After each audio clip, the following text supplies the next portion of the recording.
Okay, so let's do my nighttime routine. So yeah, the first thing I do is I just put a headband on, just to get the hair out of my face. What I do is this. It's like a toothpicker. And then I'll just do one of these.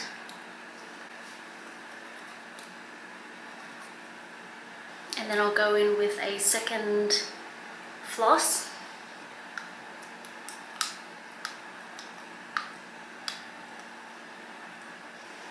And then I'll go in with my brushing my teeth. Yeah, so back to the hotel one.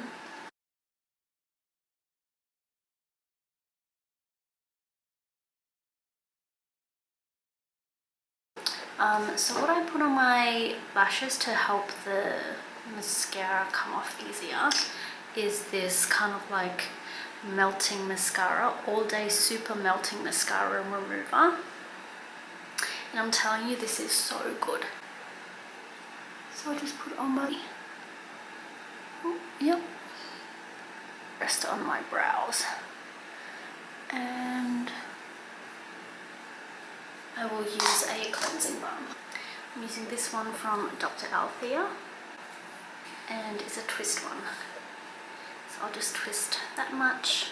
Already starting to come off. If you can see, if I blink really hard, you can see the mascara coming off just on the bottom there. I'm gonna cleanse my face. I normally do this in the shower when waiting for like the water. Get it down my neck because that's where I put some foundation as well. And now let's pop into the shower.